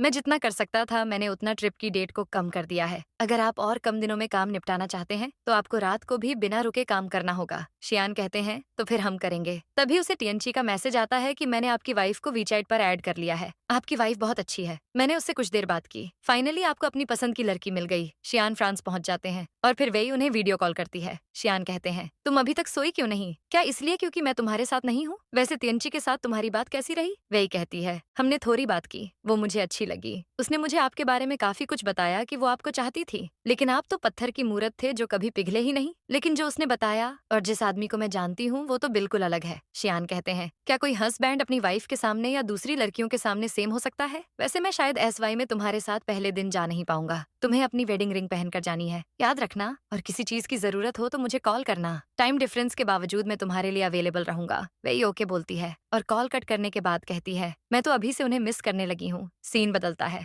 और वही अब अपनी मॉम को नए घर पर लेकर जाती है। मिसेस सु कहती है मैंने नहीं सोचा था कि मेरा अपना घर भी होगा। वही कहती है मैं नॉर्थ वाला कमरा चेक करके आती हूँ। मगर मिसेस सु कहती है उसे गेस्ट रूम रहने दो, तुम्हें वापस जाकर शियान के साथ रहना चाहिए और शादी के बारे में सोचना चाहिए। वही कहती है वो कुछ दिनों के लिए बिजनेस ट्रिप पर गए हैं तो मैं कुछ दिनों के लिए आपके साथ रहना चाहती हूँ। मिसेस सु कहती है ये ठीक है। फिर केयर टेकर कहती है क्या मैं नॉर्थ वाला रूम ले लूं। वही कहती है आप फैमिली मेंबर जैसी हैं, लेकिन आप साउथ वाले रूम में रह लीजिए। मैं मॉम के साथ उस रूम में रहना चाहती हूँ। आप चाहे तो एक वीक के लिए छुट्टी भी ले सकती हैं, मैं मॉम का ध्यान रखूंगी। केयर टेकर कहती है ठीक है। फिर मैं अपना बैग पैक कर लेती हूँ। अब वही मिसेस सु के साथ बैठती है और उन्हें तियनची के बारे में बताती है। मिसेस सु शॉक होकर कहती है वो शियान की फ्रेंड है, अगर उन दोनों के बीच कुछ हुआ तो क्या अब भी उसके मन में शियान के लिए फीलिंग्स है। वही कहती है ऐसा नहीं है, वो दोनों अब बस दोस्त हैं। मिसेस सु कहती है तुम इतनी केयरफ्री कैसे हो सकती हो, फीमेल लॉयर उसके साथ होगी, इस बात से तुम्हें डर नहीं लग रहा। ऊपर से शियान ने उसकी तारीफ भी की है। वही कहती है तियनची ऐसी लड़की नहीं है। सीन चेंज होता है और वही का एसवाई में फर्स्ट डे होता है। वो जाकर एचआर जोंग और जेंगबो को हेलो कहती है। जेंगबो ताना मारते हुए कहता है मैंने सुना है तुम्हें स्पेशली यान होंग ने कॉल करके इनवाइट किया है, तुमने तो बड़ा शॉट मार लिया। तभी मिस्टर जोंग कहते हैं, सुवेई तुम थोड़ी देर बाहर वेट करो, मैं तुम्हें प्रोडक्शन डिपार्टमेंट में ले जाऊंगा। वही चली जाती है और जेंगबो सोचता है पता नहीं यान होंग ने क्या सोचकर इसे चूज किया। वो मुझ जैसे एक्सपीरियंस वर्कर को छोड़कर न्यूकमर को क्यों प्रेफर कर रही है। हालांकि वेई के पास गलत तरीके से भी कंपनी ज्वाइन करने के तरीके हो सकते हैं। कुछ देर के बाद वेई अपना कम करके लंच के लिए जाने वाली होती है जब उसे शियान का कॉल आता है और वो पूछते हैं तुम्हारा पहला दिन कैसा रहा। वेई कहती है अच्छा है, मैंने सुना है यहाँ के कैफेटेरिया का खाना अच्छा है और यहाँ काफी हैंडसम और ब्यूटीफुल कोलीग्स भी हैं और यहाँ हैंडसम सेलिब्रिटीज के पोस्टर भी लगे हुए हैं। शियान जेलस होकर सोचते हैं मुझे उन्हें हटाने के ऑर्डर देने ही होंगे। शियान उससे कहते हैं कैफेटेरिया का खाना तो अच्छा है लेकिन वहाँ जो वेस्टर्न रेस्टोरेंट है उसका खाना बहुत ही अच्छा है, जाकर ट्राई करो। वेई पूछती है आपको कैसे पता। शियान कहते हैं मेरे दोस्त ने मुझे बताया। अब वेई खाने के लिए वहीं चली जाती है। तभी वहाँ सॉन्गवान भी आती है और उसके हाथ में वेडिंग रिंग देख लेती है। वो शॉक होकर उसका हाथ पकड़कर पूछती है तुम्हें ये रिंग कहाँ से मिली। वो याद करती है कि वो रिंग एंड जो डिजाइन कर रही होती हैं। तभी सॉन्गवान उनके पास पहुंचती है और कहती है ये रिंग तो बहुत सुंदर है। एंड जो कहती है जरा देखो क्या इसमें कुछ और मॉडिफाइड करने की जरूरत है। सॉन्गवान देखती है कि रिंग के अंदर SW लिखा था। वो सोचती है ये तो मेरा नाम है, मुझे पता था कि शियान मुझे पसंद करते हैं। प्रेजेंट में वेई गुस्से में कहती है वाइस प्रेसिडेंट ये आप क्या कर रही हैं। सॉन्गवान उसके हाथ से रिंग निकालने की कोशिश करते हुए कहती है ये रिंग तुम्हें कैसे मिली। वेई उसे पुश करती है और कहती है ये मेरी वेडिंग रिंग है, मुझे मेरे हस्बैंड ने दी है। तभी मिस्टर झोंग आ जाते हैं और पूछते हैं यहाँ क्या हो रहा है। वो मन में कहते हैं सॉन्गवान पागल हो गई है, इसकी हिम्मत कैसे हुई मैडम के साथ ऐसा करने की। सॉन्गवान जाने वाली होती है मगर वही कहती है रुको, आपने मेरे ऊपर जूस गिरा दिया और मेरी रिंग छीनने की कोशिश भी की। आपको नहीं लगता आपको मुझसे माफी मांगनी चाहिए। वहाँ जो कोलीग बा बैठे होते हैं वो कहते हैं सॉन्गवान को सुवेई पसंद नहीं है लेकिन वेई कितनी स्ट्रांग है, सॉन्गवान यही डिजर्व करती है। मिस्टर झोंग सॉन्गवान से कहते हैं आप वाइस प्रेसिडेंट हैं, आपके ऊपर कंपनी के एम्प्लॉयज और इमेज की जिम्मेदारी है। सॉन्गवान को गुस्सा आता है लेकिन वो सॉरी कहकर चली जाती है। फिर कॉन्फ्रेंस रूम में यान होंग वेई और जेंगबो के प्रपोजल देखती है और कहती है सुवेई का प्रपोजल मुझे अच्छा लगा, जो भी प्रॉब्लम हो सकती थी यहाँ उसका सॉल्यूशन भी है। लेकिन जेंगबो तुम्हारे प्रपोजल के प्रॉब्लम के बारे में हमने इंटरव्यू में बात की थी लेकिन तुमने इसमें कोई चेंजेस नहीं किए हैं। 3 दिन के बाद जब तुम ये प्रपोजल लीडर्स को दिखाओगे तो वो रिजेक्ट हो जाएगा। हम 3 दिन बाद मिलते हैं। ये कहकर वो चली जाती है। सब लोग कॉन्फ्रेंस रूम से चले जाते हैं लेकिन जब वेई जा रही होती है तो जेंगबो उससे कहता है यान होंग ने तुम्हें इसलिए बुलाया ना क्योंकि झोंग की फीलिंग्स की बात थी। वेई कहती है ये तुम किस बारे में बात कर रहे हो, मैं मिस्टर झोंग को कंपनी ज्वाइन करने से पहले नहीं जानती थी और मैं मैरिड हूँ, तुम ऐसी अफवाह कैसे फैला सकते हो। जेंगबो कहता है क्या हुआ अगर तुम मैरिड हो, मैरिड होने का ये मतलब नहीं है कि तुम दूसरे आदमी से रिश्ता नहीं बना सकती, आगे बढ़ने के लिए तुम किसी भी हद तक जा सकती हो। वेई गुस्से में कहती है अपना मुंह बंद रखो। ये बोलकर वो चली जाती है और जेंगबो गुस्से में किसी चीज को लात मार देता है और मेड कहती है कंपनी में तोड़ फोड़ करने के लिए तुम्हें 200 युआन का फाइन भरना होगा। सीन चेंज होता है और वेई घर पर कम में बिजी होती है। जब शियान उसे कॉल करते हैं वेई कहती है वह मॉर्निंग के 5 बज रहे होंगे, आप अभी तक सोए नहीं हैं, आपको अपना ख्याल ही नहीं है, आपके सिर में दर्द नहीं होता क्या। शियान कहते हैं 200 तुम मेरी चिंता कर रही हो। वेई कहती है मुझे चिंता कैसे नहीं होगी, मैं शादी के कुछ ही दिन बाद विडो नहीं बनना चाहती। शियान कहते हैं 200 मैं ऐसा नहीं होने दूंगा, लेकिन तुम्हें SY में कम करने कैसे लग रहा है। वही उन्हें पूरी बात बताती है और शियान कहते हैं तुमने सिचुएशन को अच्छे से हैंडल किया है। वे कहती है क्या आप जेंगबो को जानते हैं। शियान कहते हैं नहीं, लेकिन तुम क्यों पूछ रही हो। वे कहती है कुछ नहीं, आप सो जाइए। शियान ओके बोलकर कॉल कट कर देते हैं। फिर वो मिस्टर झोंग को मैसेज करके कहते हैं पता लगाओ कि क्या आज वेई और जेंगबो के बीच कुछ हुआ है। मिस्टर झोंग अब CCTV फुटेज में देखते हैं कि जेंगबो ने वेई से क्या कहा। वो खुद से कहते हैं ये जेंगबो मेरे और वेई के अफेयर की अफवाह फैला रहा है, क्या ये पागल हो गया है। वो शियान को फुटेज भेज देते हैं। शियान कहते हैं मैं जेंग के बारे में सब कुछ जानना चाहता हूँ, उसके फॉर्मर कंपनी के बारे में भी जल्दी इन्फॉर्मेशन भेजो। मिस्टर जोंग कहते हैं थैंक गॉड मैं बीच में इन्वॉल्व नहीं हुआ। अब हम देखते हैं कि शियान को तियानची एक फोटो सेंड करती है जिसमें वेई एक मेल लॉयर से मिलकर बात कर रही होती है। फिर तियानची उन्हें कॉल करके कहती है आपकी मदर इन लॉ शायद इस बात को लेकर परेशान है कि कहीं मैं आपको उनकी बेटी से छीन ना लूं, इसलिए उन्होंने मुझसे इनडायरेक्टली कहा कि उनके पास एक लॉयर है। इस फोन में जो लॉयर है वो आपकी मदर इन लॉ ने चूज किया है। मैंने सुना है कि वो उनका स्टूडेंट भी था और वेई लॉयर से केस के सिलसिले में बात करने गई थी। वो कहती है मैं सच में आपकी वाइफ और उनकी मॉम की हेल्प करना चाहती थी, लेकिन उन्हें मेरी जरूरत नहीं है। शियान उसे थैंक्स बोलकर कॉल कट कर देते हैं। तभी असिस्टेंट वहां आता है और शियान उससे कहते हैं मुझे अभी चाइना वापस जाना है। शियान चले जाते हैं और असिस्टेंट सोचता है बॉस की हैप्पीनेस के लिए मैं इतना तो कर ही सकता हूँ, अगर इनकी शादी अच्छे से चली तो मुझे भी कुछ दिन शांति मिलेगी। सीन चेंज होता है और वही रूम से बाहर आती है। तभी वो अचानक शियान को देखकर खुश हो जाती है। वो पूछती है, आप अचानक कैसे वापस आ गए? वो उनका बैग लेने की कोशिश करती है, लेकिन शियान बैग नहीं देते और कहते हैं, मुझे ठंड लग रही है, कहीं तुम्हें भी ना लग जाए। मेरा कम जल्दी हो गया तो आ गया। वो शॉवर लेने चले जाते हैं। फिर जब वो कमरे में आते हैं तो वही पूछती है, आप कुछ खाएंगे? तभी शियान उसे बेड पर पुश कर देते हैं और रोमांस करने लगते हैं। नेक्स्ट डे वो वेई के पास आते हैं और उसे उठाते हुए कहते हैं, अगर तुम नहीं उठी तो वर्क के लिए लेट हो जाओगी। वेई उठ जाती है और वो पूछते हैं, त्यांची से बात कैसी चल रही है तुम्हारी? वेई कहती है, मॉम को वो पसंद नहीं है, इसलिए उन्होंने दूसरा लॉयर हायर कर लिया, लेकिन जब मैंने उस लॉयर से बात की तो मुझे लगा त्यांची उससे बेटर है। शियान सोचते हैं, मैं तो गुस्से में यहाँ चला आया, लेकिन अब मुझे पता चल रहा है कि इसे खुद वो लॉयर पसंद नहीं है। वेई कहती है, मैंने मॉम से इस बारे में बात की, लेकिन वो समझने को तैयार नहीं है, पर मैं समझ सकती हूँ कि वो क्यों परेशान है। उन्हें डर है कि कहीं आपके और त्यांची के बीच में कुछ हो ना जाए, पर मुझे यकीन है कि आप दोनों ही ऐसे नहीं हैं। शियान सोचते हैं, मुझे डर है कि अगर तुम्हें सच पता चलेगा तो तुम मुझ पर हंसने लगोगी। अब वेई भागते हुए ऑफिस पहुंचती है और उसकी कोलीग पूछती है, तुम इतनी लेट कैसे आ रही हो? वेई कहती है, मेरे हस्बैंड कल रात बिजनेस ट्रिप से वापस आ गए। कोलीग कहती है, इसलिए तुम लेट आई हो। तभी उसका मेल कोलीग कहता है, तुम्हें पता है जेंगबो के बारे में पूरे ऑफिस को पता चल गया है कि उसने अपनी पोजीशन का फायदा उठाकर कितना घोटाला किया है। दूसरी फीमेल कोलीग कहती है, घोटाला कर करके उसने अपनी नाम पर एक घर भी खरीद लिया है और उस घर की ओनरशिप सॉन्गवॉन ने उसके नाम की है। बहुत लोग ये कह रहे हैं कि दोनों के बीच अफेयर चल रहा है। सॉन्गवान की वजह से ही तो वो कंपनी में आ पाया है। मेल कोलीग कहता है, इसलिए सॉन्गवान को भी सस्पेंड कर दिया गया है। फीमेल कोलीग कहती है, तुम्हारे हस्बैंड तो सच में हमारे लिए लकी हैं। दूसरी तरफ जेंगबो मिस्टर जोंग के ऑफिस के बाहर होता है। तभी मिस्टर जोंग बाहर आते हैं और उससे कहते हैं, तुम्हारी वजह से हमारी कंपनी के इमेज पर गलत इम्पैक्ट पड़ा है, इसलिए हमने कॉन्ट्रैक्ट कैंसिल करने का डिसाइड किया है। जेंगबो शॉक हो जाता है और कहता है, ये नहीं हो सकता। मिस्टर जोंग कहते हैं, तुम यहाँ कुछ दिनों से इंटर्नशिप कर रहे हो ना, उसके पैसे मैं तुम्हें दे दूंगा, और रही बात तुम्हारे प्रपोजल की तो तुम उसे अपने साथ ले जा सकते हो। जेंगबो कहता है, सिर्फ इसलिए कि मैंने आपके और वेई के अफेयर की अफवाह फैलाई, आपने मुझे निकाल दिया। मिस्टर जोंग कहते हैं, ये मैंने नहीं किया है, तुमने एक मैरिड वुमन को बदनाम करने की कोशिश की तो उसके हस्बैंड का नाम भी तो खराब हुआ। जेंगबो कहता है, मतलब उसका हस्बैंड मुझे टारगेट कर रहा है? क्या उसका हस्बैंड इतना बड़ा आदमी है? मिस्टर जोंग कहते हैं, तुम अपना सामान पैक करके यहाँ से निकल जाओ। जेंगबो पूछता है, उसका हस्बैंड कौन है? प्लीज मुझे बता दो, मेरा सॉन्गवान से कोई रिलेशन नहीं है, आप मुझे नहीं निकाल सकते। मिस्टर जोंग कहते हैं, मेरा भी वेई के साथ कोई अफेयर नहीं है, फिर भी तुमने अफवाह फैलाई, तुम्हारी वजह से मेरी लाइफ भी कुछ अच्छी नहीं चल रही है। ये बोलकर वो चले जाते हैं और जेंगबो पैनिक हो जाता है। दूसरी तरफ हम सॉन्गवान को देखते हैं, गुस्से में ऑफिस में टेबल की चीजों को फेंक देती है और कहती है, शियान तुम मेरे साथ ऐसा कैसे कर सकते हो? मैं अब्रॉड जा सकती हूँ, तुम अपनी मॉम की रिस्पेक्ट करते हो ना, मुझे बस उनके सामने क्यूट बनने का नाटक करना है और बेचारी बनना है। वो मेरा साथ जरूर देंगी और शियान से मेरे बारे में बात करेंगी। इधर जेंगबो वेई के पास जाता है और कहता है, मैं तुमसे दिल से माफी मांगने आया हूँ,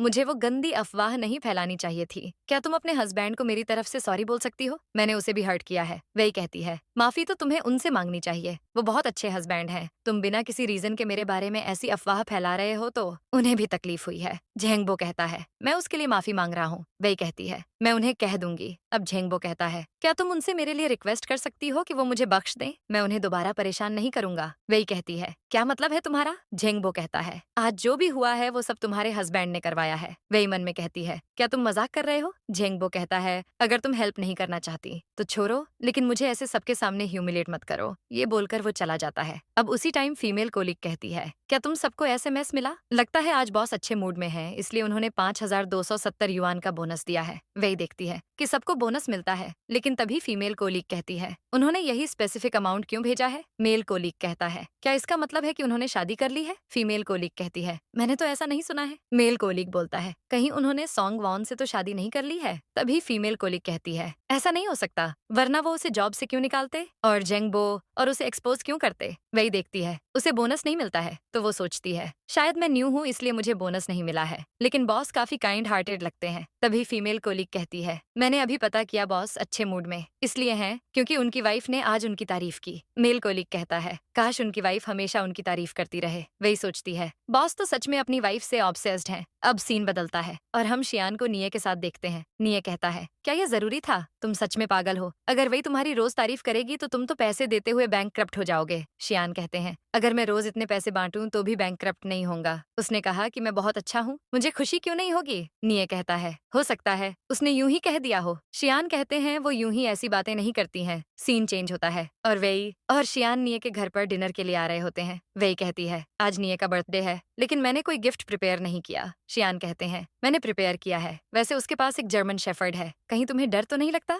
वे खुश हो जाती है और कहती है, मुझे डर नहीं लगता। मुझे तो डॉग एंड कैट्स बहुत पसंद है, लेकिन मैं मॉम की इलनेस की वजह से कभी पेट नहीं रख पाई। और फिर जर्मन शेफर्ड्स तो बहुत ओबीडियंट होते हैं। अब वो उन्हें बताती है कि आज जेंगबो और सोंगवान को ऑफिस से निकाल दिया गया है। जेंगबो ने आपसे भी माफी मांगी है। मेरी उससे कुछ दुश्मनी थी, लेकिन मैंने आपको नहीं बताया। शियान कहते हैं, निये ने मुझे बता दिया था। वो वहाँ कुछ लोगों को अच्छे से जानता है। उसने कहा कि ऑफिस में तुम्हारे और झोंग के अफेयर की कुछ अफवाह चल रही है, तो मैं ये बर्दाश्त कैसे करता। वही कहती है, थैंक यू। आप नहीं जानते वो मुझे हर दिन टारगेट करता था। मैं परेशान हो गई थी। मैं चाहती थी कि आप जल्दी घर आ जाएं और फिर मैं इस बारे में आपसे डिस्कस करूं। मैंने उम्मीद नहीं की थी कि आप खुद ही सब कुछ संभाल लेंगे। आज बॉस भी खुश थे, इसलिए उन्होंने सबको 5270 युआन का बोनस दिया। शियान पूछते हैं, क्या तुम्हें बोनस मिला? वही कहती है, नहीं शायद, इसलिए क्योंकि मैं न्यू हूँ। तभी शियान उसे उतने पैसे ट्रांसफर कर देते हैं और वही हैरान होकर पूछती है, क्या आपने ये गलती से मुझे ट्रांसफर किया है? शियान कहते हैं, तुम्हें बोनस नहीं मिला ना, तो मैंने ट्रांसफर कर दिए। तुम्हें वो सब मिलेगा जो दूसरों के पास है। नेक्स्ट वही डॉग के साथ खेल रही होती है जब निये कहता है, जब से वे त्यान त्यान से मिली है तब से मेरे जैसे टॉप सेलिब्रिटी और तुम्हारे जैसे हैंडसम को तो भूल ही गई है। जब तुम्हारे बच्चे होंगे तो तुम उसकी प्रायोरिटी लिस्ट में आखिर में आओगे। शियान कहते हैं, मैं ये जरूर एक्सपीरियंस करना चाहूंगा।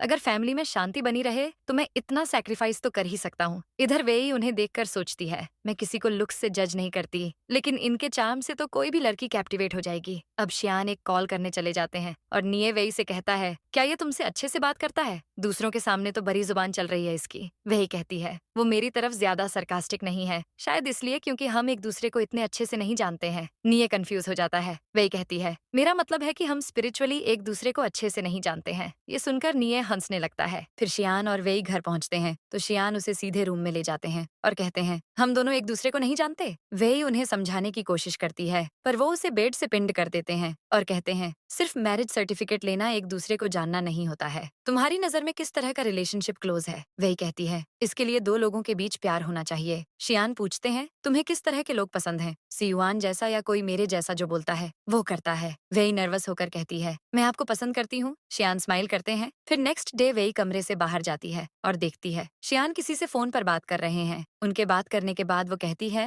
मुझे आपसे बात करनी है। शियान पूछते हैं, किस बारे में? तो वही कहती है, हमारी मैरिज लाइफ के बारे में। शियान कहते हैं, मैं समझ सकता हूँ, आखिर मैं इतने दिनों से बिजनेस ट्रिप के लिए बाहर था तो तुम्हें थोड़ी चिंता तो हुई होगी। नेक्स्ट सीन में दोनों मिसेस सू के घर जाते हैं और शियान वही से कहते हैं, पता नहीं मॉम को ये गिफ्ट पसंद आएगा या नहीं। वही कहती है, ये बहुत सुंदर है, उन्हें पसंद आएगा। शियान कहते हैं, तुमने ये क्यों नहीं पूछा कि मैं तुम्हारे लिए कोई गिफ्ट क्यों नहीं लाया? वही कहती है, आपको मुझे गिफ्ट देने की कोई जरूरत नहीं है। शियान कहते हैं, मैं जानबूझकर कोई गिफ्ट नहीं लाया, मैंने सोचा मैं आ गया हूँ तो गिफ्ट की क्या जरूरत है। अब दोनों मिसेस सू के पास जाते हैं और शियान उन्हें शॉल गिफ्ट करते हैं जो उन्हें काफी पसंद आता है। फिर वो पूछती हैं, क्या तुम दोनों शादी के बारे में सोच रहे हो? शियान कहते हैं, हाँ, मेरी मॉम और दादाजी को वही बहुत पसंद है और रही बात डैड की तो वो उनकी मर्जी इंपॉर्टेंट नहीं है। मिसेस सू कहती है, मैं वेई को तुम्हारे भरोसे छोड़ रही हूँ। मैं खुश हूँ कि तुम दोनों ने शादी का फैसला ले लिया है। चलो डेट फिक्स कर लेते हैं। मैं पहले से प्रिपरेशन शुरू करना चाहती हूँ। वेई कहती है, हम पहले मैरिज सर्टिफिकेट लेना चाहेंगे। शियान कहते हैं, वेडिंग के बारे में हम बाद में बात कर सकते हैं, अभी आप पूरी तरह से ठीक नहीं हुई हैं। और फिर अभी वेई ने भी SY में जॉब ज्वाइन की है, इसके पास भी वेडिंग के लिए अभी एक्स्ट्रा एनर्जी नहीं है। एक बार हम सेटल हो जाएं, फिर पब्लिक वेडिंग करेंगे। मैं चाहता हूँ आप इसके लिए शुभ मुहूर्त निकालें।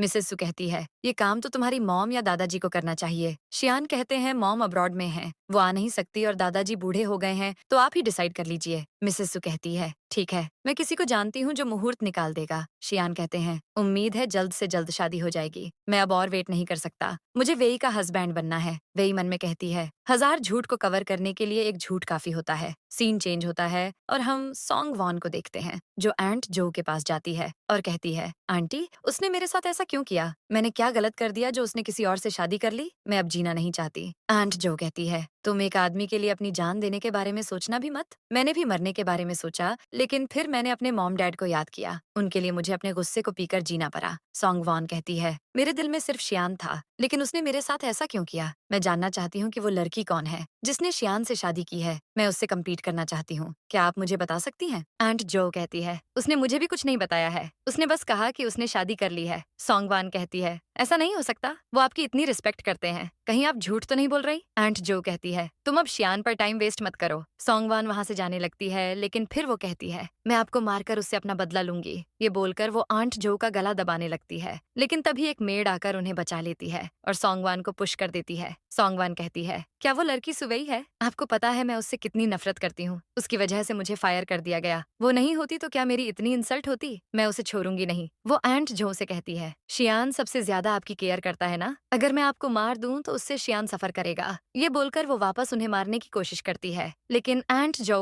उस पर गन पॉइंट कर देती है और उसे जाने के लिए कहती है। सॉन्गवान गुस्से में बाहर चली जाती है और इधर आंट जाओ बेहोश हो जाती है। फिर बाहर जाने के बाद सॉन्गवान याद करती है कि अब्रॉड आते ही उसे कोई एक पिक सेंड करता है। उसमें सुवई और शियान साथ होते हैं। तभी उसे एक लड़की का कॉल आता है और वो लड़की कहती है, शियान ने वेई से शादी की है। सॉन्गवान शॉक हो जाती है और कहती है, ऐसा नहीं हो सकता। वो लड़की कहती है, मैंने गू फैमिली के कैमरा का फुटेज चेक किया है। शियान और वेई साथ में उनके दादाजी के घर गए थे। ये याद करके सॉन्गवान गुस्से में चिल्लाती है। इधर वेई और शियान अपने रूम में होते हैं। तभी वेई उनसे पूछती है, क्या मैं बहुत ऑर्डिनरी लगती हूँ? मेरा मेल गोल आपके लिए जल्दी उठकर ब्रेकफास्ट बनाना है। क्या हमें कोई रूल्स बनाने चाहिए, जैसे हम किस दिन टाइम स्पेंड करेंगे? शियान पूछते हैं, ये तुम क्या कह रही हो? ये सब हमारी फीलिंग्स पर डिपेंड करता है। और रही बात घर के काम की, तो हम मेड रख सकते हैं। मैंने इस बारे में सोचा ही नहीं कि मैं अपनी वाइफ से कभी ऐसे काम करवाऊंगा। तुम घर के काम भी करती हो और पैसे कमाने के लिए इतनी मेहनत भी। वही कहती है, चाइनीज न्यू ईयर आने वाला है। इस टाइम पर सभी स्टाफ को भी अपनी फैमिली के साथ सेलिब्रेट करना होता है, तो हम इस बारे में न्यू ईयर के बाद बात करेंगे। शियान ओके बोलते हैं। अब दोनों सो रहे होते हैं जब शियान को आधी रात को अब्रॉड से कॉल आता है और मेड कहती है,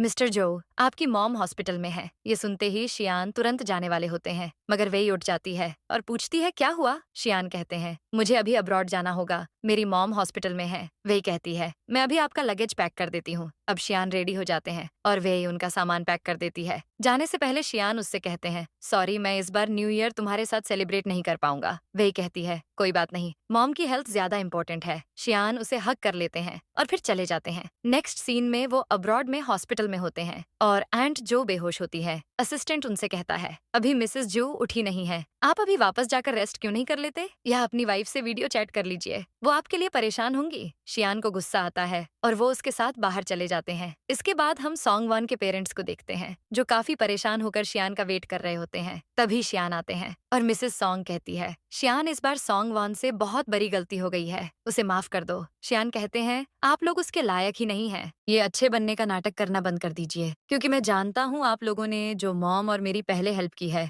वो बस इसलिए क्योंकि आप जानते थे मैं गू फैमिली का बेटा हूँ। आपको गू फैमिली से अच्छे रिलेशन बनाने थे ताकि सॉन्गवान की शादी मुझसे करवाकर फायदे में रह सके। मिसेस सॉन्ग कहती है, तुम हमारे बारे में ऐसा कैसे कह सकते हो? तुम्हारी मॉम को मैंने अपना बेस्ट फ्रेंड माना है। शियान कहते हैं, बकवास मत करो, अब हमारा आपकी फैमिली से कोई रिश्ता नहीं है। इतने सालों में जितना पैसा मैंने आप लोगों को दिया है, उससे मैंने आपका कर्ज चुका दिया है। आप अपनी बेटी को हद में रखो, और हाँ, अगर मेरी मॉम को कुछ हो गया, मैं आपकी पूरी फैमिली को दफन कर दूंगा। ये कहकर वो चले जाते हैं। फिर दूसरी तरफ हम सॉन्गवान को देखते हैं, जो पागल हो चुकी होती है और कहती है, ये सब सुवेई की वजह से हो रहा है। शियान ने आखिर उसमें ऐसा क्या देख लिया? फिर सीन चेंज होता है और हम देखते हैं आंट जो को होश आ गया होता है, मगर वो सदमे में होती है। बाहर से शियान उन्हें देखकर कहते हैं, इतने सालों के बाद वो फाइनली खुश रहने लगी थी, अपने ज्वेलरी डिजाइनिंग करियर पर ध्यान दे रही थी। उन्हें इतने अवार्ड मिले, इतना फेम मिला, लेकिन अब इन सब के बाद भी वो खुश नहीं है। तभी असिस्टेंट कहता है, कुछ चीजें हैं जो उन्हें वापस खुश कर सकती हैं, जैसे कि अगर आप अपनी वाइफ को यहाँ बुला लें और मिसेस जो के साथ न्यू ईयर सेलिब्रेशन करें, या फ्यूचर में आपका बेबी हो जाए, तो इन सब से मिसेस जो बहुत खुश हो जाएंगी। शियान सोचते हैं, ये सही है, लेकिन उसकी मॉम को भी तो कंपनी चाहिए। मैं सेल्फिश नहीं बन सकता, और वे फिलहाल तो बच्चे के लिए रेडी नहीं है। दूसरी तरफ हम वेई को देखते हैं, जो मिसेस सू के घर में परेशान बैठी होती है। तभी मिसेस सू आकर पूछती हैं, क्या हुआ है तुम्हें? मैं देख रही हूँ कि आजकल तुम परेशान हो। क्या तुम्हें शियान की याद आ रही है? वही कहती है, ऐसा नहीं है,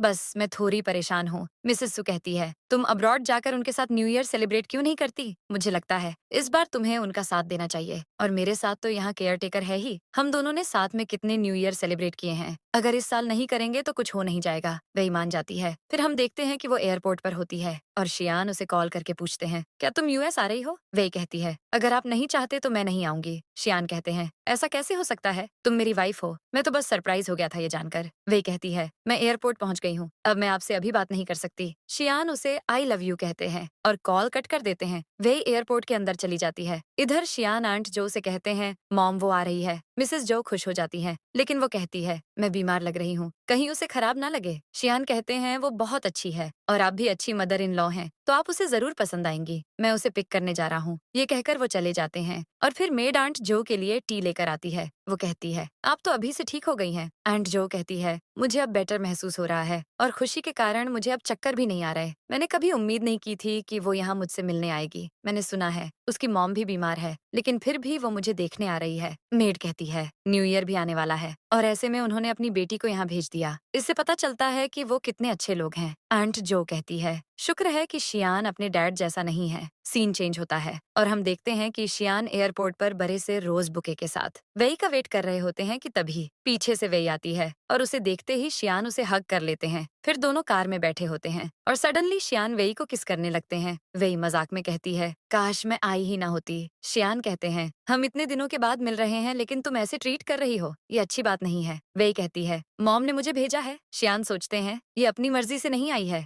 वो कहते हैं, तुमने अपनी मॉम की बात मान ली। फिर दोनों घर पहुंचते हैं और आंट जो व्हीलचेयर से उठकर वेई को हग कर लेती हैं। वेई उन्हें वापस बिठाती है और कहती है, आंटी आप आराम से बैठिए। शियान उससे कहते हैं, अब हम मैरिड हैं, क्या तुम्हें अपना टोन चेंज नहीं करना चाहिए? तभी आंट जो कहती है, तुम चुप रहो, हम पहली बार मिल रहे हैं, वो मुझे जो चाहे कहकर बुला सकती है। वेई कहती है, आप इन्हें ब्लेम मत कीजिए, अब मैं आपको मॉम कहूंगी। आंट जो कहती है, तुम थक गई होगी ना? वेई शियान को देखती है और आंट जो कहती है, ठीक है, अब मैं तुम दोनों के रियूनियन के बीच में नहीं आऊंगी। ये बोलकर वो चली जाती हैं और फिर शियान वेई को बाहों में उठाकर सीधे रूम में ले जाते हैं। वो वेई को हग करके लेटे होते हैं और वेई कहती है, आपकी फैमिली काफी वेल्दी है ना? शियान पूछते हैं, तुम अचानक क्यों पूछ रही हो? वेई कहती है, आपके दादाजी इतने बड़े विला में रहते हैं, आप और मॉम भी यहाँ इतने बड़े घर में रहते हैं। शियान कहते हैं, दादाजी ने जवानी में अपना एक बिजनेस शुरू किया था और वो सच में बहुत अमीर हैं। और रही मेरी बात तो मैं छोटा सा बिजनेस चलाता हूँ, लेकिन इतने सालों में मेरे पास फैमिली वेल्थ भी आ गई तो मैंने ये स्मॉल विला खरीद लिया। वेई अब अचानक बोल देती है, आप ऑलरेडी 30 साल के हो गए हैं। शियान सोचते हैं, क्या इसे लगता है मैं बूढ़ा हो गया हूँ? ये सोचकर वो उसे किस करने लगते हैं,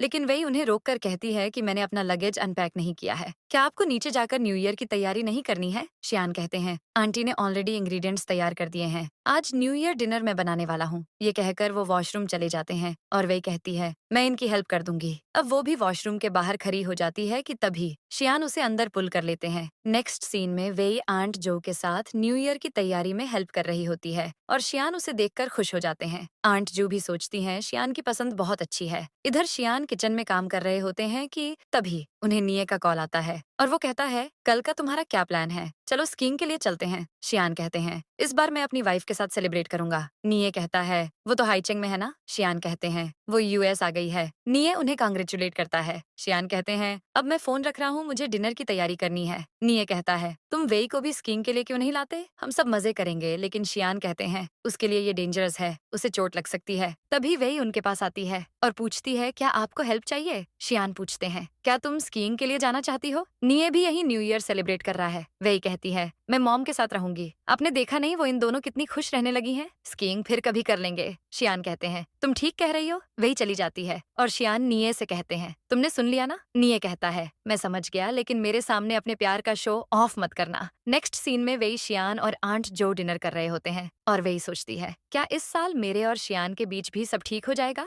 मुझे उम्मीद नहीं करनी चाहिए। फिर वेई और शियान हग करके विंडो के पास खड़े होते हैं और शियान उससे पूछते हैं, तुम्हें न्यू ईयर पर क्या चाहिए? मैं ट्राई करूंगा कि उसे पाने में तुम्हारी हेल्प करूं। अब वेई कुछ कहती उससे पहले ही वो उसे किस करने लगते हैं। सीन बदलता है और अब दोनों वापस हाईचेंग जाने के लिए निकल रहे होते हैं। तब एंट जो कहती है, मैं बहुत खुश हूँ कि अब सॉन्ग फैमिली मुझे ब्लैकमेल नहीं करेगी। शियान कहते हैं, जिन लोगों ने आपको परेशान किया है मैं उनमें से किसी को नहीं छोड़ूंगा। आंट जो इमोशनल होकर कहती है, तुम्हें अपना भी ख्याल रखना होगा। फिर नेक्स्ट सीन में दोनों घर पहुंच जाते हैं और तभी वेई को केयर टेकर का कॉल आता है। वो कहती है, आपकी मॉम बेहोश हो गई है। ये सुनकर वेई फौरन हॉस्पिटल पहुंचती है और केयर टेकर से कहती है, ये सब कैसे हुआ? केयर टेकर कहती है, किसी का कॉल आया है और उसने मैडम को बताया कि आपने मिस्टर जो के साथ पहले ही मैरिज रजिस्ट्रेशन करवा लिया है। उसने ये भी बताया कि आपने ये शादी इसलिए की क्योंकि मिस्टर जो ने मैडम के ट्रीटमेंट का खर्च उठाने का वादा किया था और उन्हें फैमिली बिजनेस टेक ओवर करने के लिए शादी करनी पड़ी। आप दोनों के बीच कोई प्यार नहीं है। मैडम ये सब बर्दाश्त नहीं कर पाई और बेहोश हो गई। वही मन में कहती है, वो यही सोच रही होंगी कि उनकी वजह से मेरी लाइफ खराब हो गई। तभी एक नर्स बाहर आकर कहती है कि मिसेस सू को होश आ गया है। वही फौरन अपनी मॉम के पास जाती है और मिसेस सू रोते हुए कहती है, मैंने तुम्हारी जिंदगी बर्बाद कर दी, मुझे माफ कर दो। अगर मैं नहीं नहीं होती तो तुम्हें ये सब नहीं करना पड़ता।